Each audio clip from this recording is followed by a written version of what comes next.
या जिस भी कॉलेज में जाता है, तो कैसे तीनों चीज़ें जब एक साथ मिलती हैं तब किसी बच्चे का सर्वांगीण विकास हो पाता है। ठीक है, तो वहाँ पर उसका परिवार भी बहुत ज़्यादा रोल डिपेंड करता है कि उसका परिवार कैसे मदद करता है उसको सिखाने के लिए। दूसरा चीज़ उसका कैसे समुदाय जो है, क्योंकि हम चाहते हैं कि हम अपने परिवार में अपने बच्चे को बचा लेंगे, है ना, कि अपने बच्चे को पढ़ा रहे हैं, अच्छे स्कूल में भेज रहे हैं, कई सारी चीज़ें हैं, इंस्टीट्यूशन हमने अच्छा दे दिया, हमने हो सकता है कि अपने घर में भी हम बहुत अच्छा खासा उसको पढ़ा दिए, लेकिन वो बच्चा कल को जाकर के वो बाहर ही निकलेगा। अब बाहर का जो माहौल है, जो चीज़ चल रहा है, कोई घूम रहा है, कोई मोबाइल चला रहा है, कोई नशा कर रहा है, कोई सिगरेट वगैरह उड़ा रहा है, बहुत सारी चीज़ें होती हैं। ठीक है, क्योंकि वो क्या करता है कि जब बाहर निकलेगा देखेगा हमसे बड़े ये हैं, ये चीज़ कर रहे हैं तो हम करेंगे, आप कितना भी रोकेंगे रोक नहीं पाएंगे। तो एक तो होता है कि कैसे हम इस चीज़ को थोड़ा सा मेंटेन करके चलें, तो उसमें चीज़ हमारे साथ कि जो भी कैसे हम मौलिक जो हमारे नैतिक कुछ नियम या कर्तव्य होते हैं उस पर हम ध्यान दें, है ना, क्योंकि पहले के टाइम पे था कि जो भी हमारा शिक्षा का पैटर्न था उसमें हम लोग नैतिक शिक्षा पढ़ते थे, अभी धीरे धीरे उतनी चीज़ें नहीं है ना, तो कैसे हम उस चीज़ को ध्यान दें, और उस चीज़ को खासकर जब हम युवा हैं तो बहुत जरूरी होता है कि हम भी ध्यान दें, और खासकर अपने भाई बहन को भी सिखाएं, क्योंकि वो हमसे सीखेंगे, है ना, और उसको अपने परिवार में डेवलप करें, आसपास डेवलप करें, ऐसे कैसे चीज़ें। ठीक है, तो उस चीज़ को जब देखें हम साथ में पढ़ते हैं तो बहुत सारी चीज़ों का हम विकास करते हैं। ठीक है, दूसरा अगर हम बात करते हैं कि जब भी हम एजुकेशन लाइफ में हैं, ठीक है, खासकर जब भी हम सीखने की बात करते हैं तो सीखना कभी भी हमारा बंद नहीं होता है ना,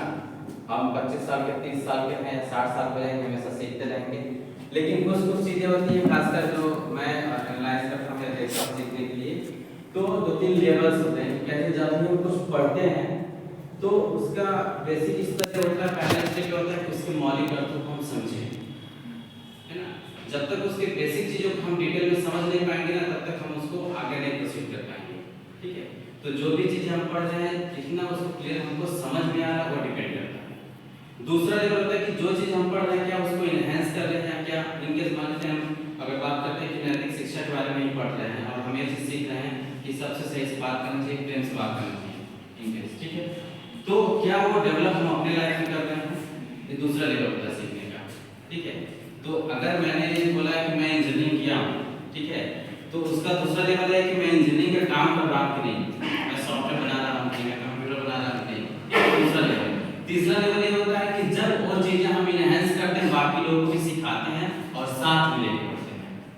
ठीक है, तो तीनों लेवल जब एक साथ हम प्रयास करते हैं धीरे धीरे, ठीक है, तो वो आपको कहीं और ले जाएगा जिसके बारे में हम सोच भी नहीं सकते। आप कभी भी ये नहीं सोचना है कि अगर हम 2 अक्षर पढ़े हैं, ठीक है, तो हमको कितना ही आता है,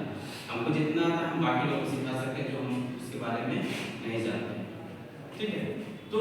हम जैसे बात करते हैं कि कैसे, तो हमें कॉन्सेप्ट समझे कि कैसे सबका विकास हो रहा है शिक्षा के मामले में। दूसरा कि हम लर्निंग फेज में हैं और ये चीज़ हमको हमेशा याद रखनी चाहिए कि हमेशा से ऐसी चीज़ों को हमको समझना है, कैच करना है। सबसे इम्पोर्टेंट रोल इसमें होता है कि हम कितने फ्लेक्सिबल हैं, है ना, कि वही चीज़ है कि आंधी आएगी, बड़े बड़े पेड़ हैं, बहुत सारे चीज़ जो अकड़ के खड़े रहते हैं तोड़ के चला जाएगा, है ना, लेकिन जो ऐसा पेड़ है जो थोड़ा सा झुक जाएगा समस्या आने पे, ठीक है, वही हमेशा खड़ा रहेगा। तो हमको हमेशा फ्लेक्सिबिलिटी अपने अंदर रखना है, अपने बातों में रखना है, अपने विचारों में रखना है। ठीक है, तो बहुत सारे ऐसे तत्व हमको आगे बढ़ाने में हेल्प करेंगे। ठीक, तो जितना ज़्यादा हम पढ़ रहे हैं, सीख रहे हैं, बहुत सारी चीज़ें हैं, आप लोग को बहुत अच्छा है कि आप लोग कर रहे हैं, पीजी कर रहे हैं, बहुत सारी चीज़ें हैं सीखने की।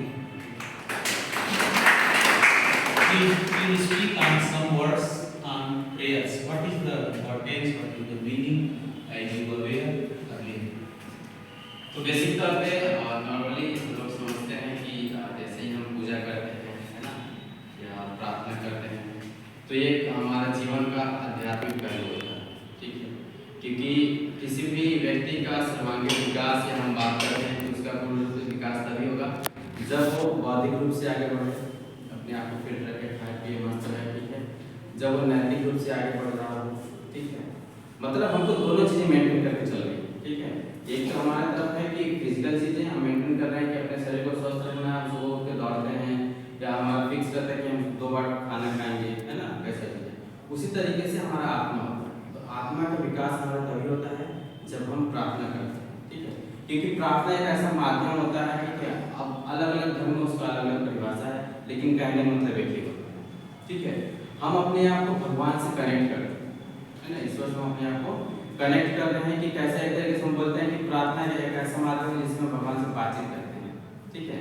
तो बातचीत हम जब भी देखते हैं कि हमेशा जब भी कोई बात करता है तो दो पहलू होते हैं, एक बोलता है, एक सुनता है, फिर एक बोलता है, फिर एक सुनता है, इस तरीके से, ठीक है। तो जब हम बातचीत करते हैं कई बार क्वेश्चन ये आता है कि प्रार्थना में भगवान से कैसे बात करते हैं, हम तो बस अपनी बातें रखते हैं, है ना। लेकिन भगवान ऑलरेडी हमारे पास राइटिंग्स दे के गए हैं, गीता है, कुरान है, बहुत सारे ऐसे पवित्र पुस्तकें हैं जहाँ ऑलरेडी जितने भी अवतार आए हैं वो अपनी राइटिंग्स दे के गए हैं कि हमको किस युग में क्या करना चाहिए, ठीक है। तो जब भी हम प्रार्थना करते हैं तो हमेशा एक तरीके से हम बोलते हैं कि भगवान से अपने आप को कनेक्ट कर पाते हैं और उनके छत्र छाया में रहते हैं। और इन केस की कई बार ऐसा भी बोला जाता है कि हमको हमेशा प्रार्थना में स्थिति होनी चाहिए, क्योंकि मान लेते हैं कि हम पूजा बैठे हैं, ठीक है, और कोई बच्चा हमको कुछ मार देता है, कुछ भी क्या, तो उसको बोले देखो आप तुम जमा पूजा करना, वो फ्लेक्सिबल मोड हमारा होता है, बहुत हम विनम्र होते हैं, ठीक है। और यही स्थिति की बात की जाती है कि क्या हम पूरे दिन यहाँ रहते हैं कि नहीं, क्योंकि जैसे हम पूजा से हटते हैं फिर हमारा जोन दूसरा होता है जो वहाँ चलता है कि कोई कुछ बोला तो हम भी मार देंगे, बहुत सारे जोन होते हैं ना। तो ये चीज़ें तो थोड़ा सा हमको इसको डेवलप करना होता है डे बाई डे, ठीक है। रेगुलर हम एनालाइज करें, होता है ना कि दिन भर के जो भी चीज़ें दिनचर्या होता है उसको हम शाम को थोड़ा सा लेखा जोखा करना चाहिए, है ना। जैसे अगर हम एक दुकान की बात करते हैं, किराना स्टोर है, अगर वो रेगुलर का शाम को लेखा जोखा नहीं करे, उसको पता ही नहीं रहेगा कौन सा सामान लाना है, कौन सा नहीं लाना है, क्या मैं लॉस में हूँ, प्रॉफिट में, क्या चाहिए। तो उसी तरीके से हम क्या कर रहे हैं, थोड़ा सा एनालाइज करना होता है और एक दिन में नहीं आनी चाहिए, रेगुलर मांझने वाली चीज़ें, थोड़ा सा अपने अंदर चीज़ों को मांझना है, क्योंकि ऐसा माहौल चल रहा है कि बहुत सारी चीज़ें हमको खींचती हैं, है ना। तो हमारा मन है, हमारा कई सारी चीज़ें, थोड़ा सा मांझने वाला काम करना पड़ता है हमको। तांबे का बर्तन होता है ना, आप या जल चढ़ाते हैं, हम जाकर फिल्टर देते हैं, फिर देखते हैं नेक्स्ट मॉर्निंग फिर काला काला पड़ता है, तो वही होता है हम लोग के अंदर। रेगुलर मांझेंगे चमकेगा, नहीं मांझेंगे तो वहीं फिर हम काला काला काला होते रहेंगे, तो धुंधला होते जाते हैं, ठीक है। तो अपने आप को सर्वांगीण विकास करना तो दोनों रूप से, हम कैसे आध्यात्मिक रूप से भी अपने आप को स्ट्रांग करें, ठीक है, बहुत ज़्यादा इंपॉर्टेंट होता है। उसमें हमारी मानसिक स्थिति बहुत ही स्ट्रांग हो जाती है, बहुत सारी चीज़ें कार्य करते हैं। और फिजिकल रूप से भी ऐसा नहीं कि हम एक चीज़